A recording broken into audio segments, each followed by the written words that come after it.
আজ মাধ্যমিক শিক্ষার্থী বন্ধুদের জন্য যারা 2025 সালে মাধ্যমিক পরীক্ষা দেবে তাদের জন্য ইতিহাসের অনেকেই কিন্তু এই ইতিহাসের ম্যাপ পয়েন্টিং যে 4 নম্বরের ম্যাপ পয়েন্টিং থাকে এইটা নিয়ে অনেকেই দ্বিধাদ্বন্দ্ব থাকে কি করব, কোন ম্যাপ পয়েন্টিংগুলো করব।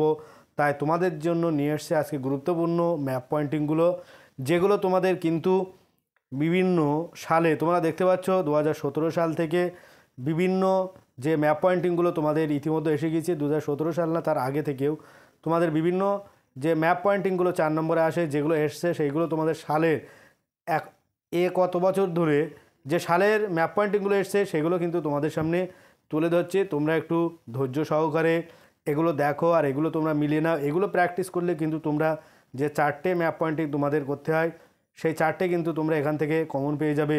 তাই তোমরা মোটেও অবহেলা করে ভিডিওটি প্রথম থেকে শেষ পর্যন্ত দেখতে থাকো আর এগুলো বেশি বেশি করে প্র্যাকটিস করো। এরকম ধরনের প্রশ্নপত্র কিন্তু তোমাদের ফাইনাল পরীক্ষা আসবে। আর এখান থেকে যে কটা আছে তোমাদের 17টা মনে হচ্ছে 17টা আছে, তোমরা দেখতে পাচ্ছ 17টায় থেকেই কিন্তু তোমাদের 4টে কমন এসে যাবে। কারণ এইগুলোই কিন্তু বারে বারে ঘুরিয়ে ঘুরিয়ে এসছে। এক একটা দেখো 2 বছর 3 বছর করে এক একটা এসছে। তোমরা দেখতে পাচ্ছ প্রথমে যেটা আছে সাঁওতাল বিদ্রোহ এলাকা, তোমরা দেখতে পাচ্ছ সাঁওতাল বিদ্রোহের এলাকা যেখানে চিহ্নিত করতে হবে তোমরা একটু দেখে নাও। আমি তোমাদের এখানে দেখিয়ে দিচ্ছি যে সাঁওতাল বিদ্রোহের এলাকা কোথায় আছে। এই যে এখানটা তোমরা ভারতের ম্যাপ দেবে, তোমরা এখানটা গোল করে এখানটাকে পাশে একটা লিখে রাখবে যে সাঁওতাল বিদ্রোহের এলাকা। তারপরে তোমরা দেখতে পাচ্ছ পরে যেটা আছে 2 নম্বর আছে নীল বিদ্রোহের একটি কেন্দ্র যেটা যশোর। তোমরা এখান থেকে একটু মিলিয়ে নাও যে কোথায় আছে যশোরটা। একটু নিচের দিকে আসলেই তোমরা দেখতে পাচ্ছে ওই সাঁওতাল বিদ্রোহের এলাকার পাশে নদী আছে, নদীর পাশে কিন্তু যশোর। তোমরা একটা ভালো করে দেখে নাও ভিডিওটি, প্রত্যেকটা কিন্তু তোমাদের কাছে ইম্পর্টেন্ট।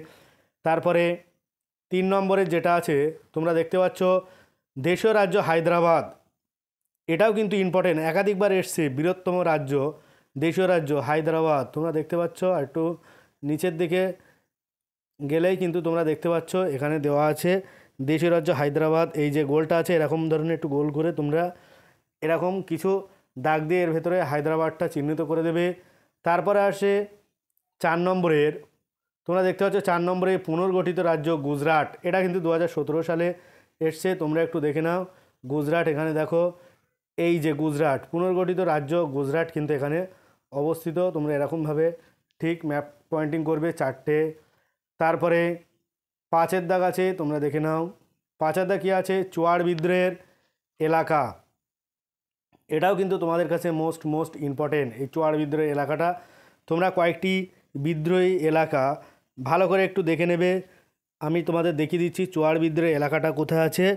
এই যে ইন্ডেক্স করা আছে এখান থেকে দেখো একটা তীর মার্ক করে দেখানো হচ্ছে, এই যে জায়গা এটা কিন্তু চুয়াড় বিদ্রোহের এলাকা।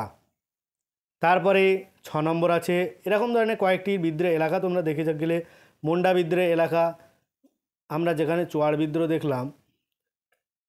আর মুন্ডার বিদ্রোহের এলাকাটা কোথায় তোমরা ভালো করে একটু দেখে নাও যে মুন্ডা বিদ্রোহের এলাকা কোথায় আছে। চুয়াড় বিদ্রোহের একটু উপরেই দিকেই কিন্তু তোমরা দেখতে পাচ্ছ যে মুন্ডা বিদ্রোহের এলাকা আছে।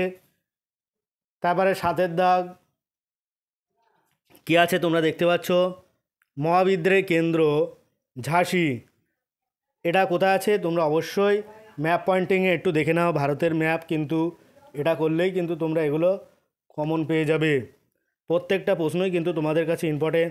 তার আগে বলে রাখি যারা এখনও পর্যন্ত আমার চ্যানেলটি সাবস্ক্রাইব করেনি অবশ্যই তোমরা চ্যানেলটি সাবস্ক্রাইব করে রেখো। ঝাঁসি তোমরা দেখতে পাচ্ছ দিল্লি, তার পাশে মিরাট আছে আর নিচের দিকে ঝাঁসি। তোমরা দিল্লিটা চিহ্নিত করলে তার তলা হয়ে যাবে এই সাইডে কানপুর আছে। এই যে দিল্লি মিরাট তোমরা ভালো করে এগুলো দেখে নাও। তারপরে 8-এর দাগ আছে দেশীয় রাজ্য জুনাগড়, তোমরা দেখতে পাচ্ছ দেশীয় রাজ্য জুনাগড় যে 8-এর দাগের যেটা দেওয়া আছে, এই যে 8-এর দাগ 2018 সালে এসেছিলো। এটা কিন্তু জুনাগড়, এটা কিন্তু মোস্ট ইম্পর্টেন্ট। এই যে গুজরাট আছে গুজরাটের নিচের দিকে কিন্তু জুনাগড় তোমরা দেখতে পাচ্ছ, এখানে গুজরাট ওপরে তার নিচে কিন্তু জুনাগড়। ভিডিওটি বেশি বেশি করে তোমার বন্ধুদের সাথে শেয়ার করো, কারণ এই ভিডিওটি নিয়েই কিন্তু অনেকের মধ্যে অসুবিধা হচ্ছে যে ম্যাপ পয়েন্টিংয়ে কী করবো। সেই জন্য তোমাদের একটা গুরুত্বপূর্ণ ম্যাপ পয়েন্টিং 2025 সালে যারা মাধ্যমিক পরীক্ষা দিচ্ছ তাদের জন্য। তাই তোমরা অবশ্যই ভিডিওটি তোমার বন্ধুদের সাথে বেশি বেশি করে শেয়ার করো, যাতে তারা এটা পেয়ে অনেক বেশি উপকার পায় বা উপকৃত হয়। তারপরে তোমরা দেখতে পাচ্ছ 8টা হয়ে গেল, 9 আছে বারাসাত বিদ্রোহের এলাকা। এখানে বারাসাত বিদ্রোহ তোমরা জানো, বারাসাত বিদ্রোহ কোথায় হবে? কলকাতা সংলগ্ন হবে।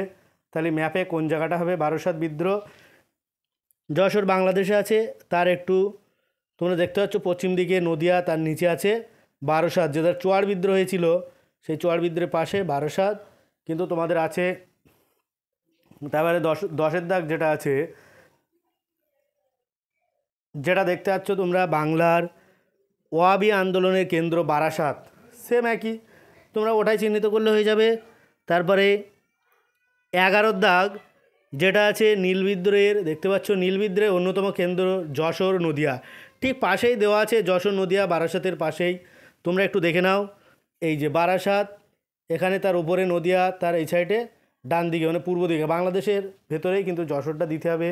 তাহলে দেখতে পাচ্ছ কতটা গুরুত্বপূর্ণ তোমাদের কাছে ম্যাপ পয়েন্টিং। এখানে কিন্তু 16-17টা করলেই তোমরা 4টে কমন পেয়ে যাবে।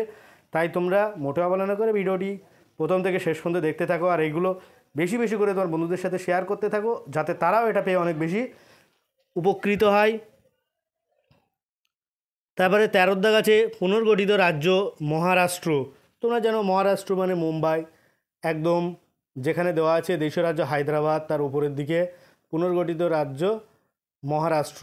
আর এদিকে তোমার কী আছে গুজরাট, জুনাগড়, পাশাপাশি কয়েকটা দেখে গেলে কিন্তু তোমাদের কোনো অসুবিধা হবে না আশা করছি।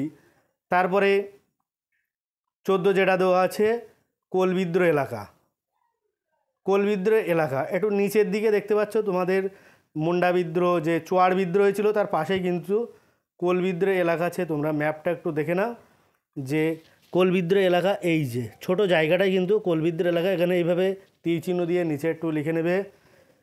তারপরে 15 দাগ মহাবিদ্রোহের একটা অন্যতম কেন্দ্র দিল্লি। দিল্লি তোমরা জানো আমাদের কেন্দ্র শাসিত অঞ্চল, আর একটা দিল্লি আমাদের ভারতের রাজধানী, সেই জন্য অবশ্যই তোমরা প্রত্যেকেই দিল্লিটা কিন্তু জানো, দেখে নাও। এই দিল্লি মিরাট কিন্তু পাশাপাশি আছে।